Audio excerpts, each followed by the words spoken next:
കേരളത്തിലെ ആരോഗ്യരംഗം രാജ്യത്തെ തന്നെ ഏറ്റവും മികച്ച ഒന്നാണ്. അതിലാർക്കും ഒരു സംശയവും ഉണ്ടാകില്ല.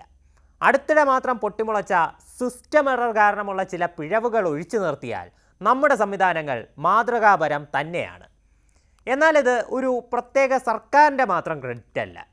കാലാകാലങ്ങളായി കേരളത്തിലെ ജനങ്ങൾ കൈവരിച്ച സാമൂഹിക പുരോഗതിയുടെ കൂടി ഫലമാണ്. രാജാക്കന്മാരുടെ കാലം മുതൽ ഇന്ന് വരെ നമ്മളത് തുടരുകയും ചെയ്യുന്നുണ്ട്. അതിപ്പോൾ സർക്കാർ ആശുപത്രികളാകട്ടെ പ്രൈവറ്റ് ആകട്ടെ എല്ലാവരും മികച്ച ചികിത്സാ സൗകര്യങ്ങളാണ് രോഗികൾക്ക് നൽകുന്നത്. ഇതിൽ സ്വകാര്യ ആശുപത്രികളുടെ കാര്യം എടുത്തു പറയണം. ഇവരെ പറ്റിയുള്ള പ്രധാന പരാതികളാണ് രോഗികളെ പരമാവധി പിഴിയുന്നു, പണം നൽകാതെ മികച്ച ചികിത്സ ലഭ്യമാക്കില്ല, ബില്ലടയ്ക്കാതെ രേഖകൾ വിട്ടു നൽകില്ല, ഡിസ്ചാർജ് ചെയ്യില്ല, മരുന്ന് നൽകില്ല എന്നതൊക്കെ. ഇത് കാരണം പാവപ്പെട്ടവർ സർക്കാർ ആശുപത്രികളെയാണ് ഇന്നും ആശ്രയിക്കുന്നത്. എന്നാൽ ഇൻഷുറൻസോ വലിയ ബാങ്ക് ബാലൻസോ ഒന്നുമില്ലാതെ തന്നെ നിങ്ങൾക്കിനി പ്രൈവറ്റ് ആശുപത്രികളെ ആശ്രയിക്കാം. സ്വകാര്യ ആശുപത്രികളുടെ പണം പിഴിയലിന് ഹൈക്കോടതി ഒരു മൂക്കുകയറിപ്പോ ഇട്ടിട്ടുണ്ട്. പണമോ രേഖകളോ ഇല്ല എന്നതിൻ്റെ പേരിൽ ഒരാശുപത്രിയും ജീവൻ രക്ഷിക്കുന്നതിന് സഹായകരമായ പ്രാഥമിക ചികിത്സ നിഷേധിക്കരുതെന്നാണ് ഹൈക്കോടതിയുടെ പുതിയ നിർദ്ദേശം. ജസ്റ്റിസുമാരായ സുശ്രുത് അരവിന്ദ് ധർമാധികാരിയും VM ശ്യാംകുമാറും അടങ്ങിയ ഡിവിഷൻ ബെഞ്ചിൻ്റേതാണ് ഈ നിർദ്ദേശം. സംസ്ഥാനത്തെ ക്ലിനിക്കൽ എസ്റ്റാബ്ലിഷ്മെൻറ്റ് ആക്ടിലെ ചില വ്യവസ്ഥകൾ ഹൈക്കോടതി സിംഗിൾ ബെഞ്ച് നേരത്തെ തന്നെ ശരിവെച്ചിരുന്നു. ഇതിനെതിരെ സ്വകാര്യ ആശുപത്രികളടക്കം നൽകിയ അപ്പീൽ പരിഗണിച്ച ഡിവിഷൻ ബെഞ്ച് സിംഗിൾ ബെഞ്ചിൻ്റെ ഉത്തരവ് ശരിവെക്കുകയും കൂടുതൽ വ്യവസ്ഥകൾ ഉൾപ്പെടുത്തുകയും ചെയ്യുകയായിരുന്നു. എന്താണ് ഈ ഉത്തരവിൽ പറയുന്നത്? പരിശോധിക്കാം.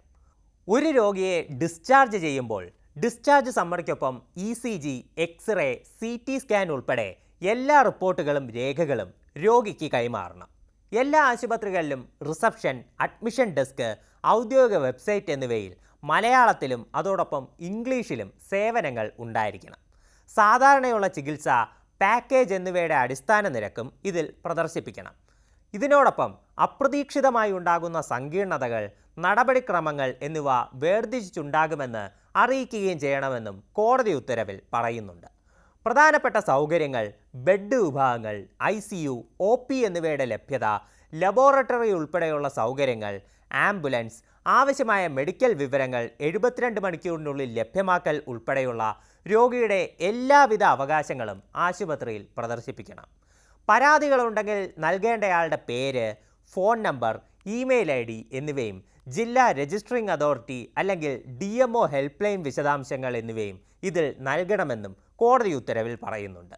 ക്ലിനിക്കൽ എസ്റ്റാബ്ലിഷ്മെൻറ്റ് നിയമത്തിൽ നിർദ്ദേശിച്ചിരിക്കുന്നതിനനുസരിച്ച് ആശുപത്രിയിലെ ഡോക്ടർമാരുടെയും മറ്റ് ജീവനക്കാരുടെയും ഉൾപ്പെടെ എല്ലാവിധ ജീവനക്കാരുടെയും വിശദാംശങ്ങളും നൽകേണ്ടതുണ്ട്.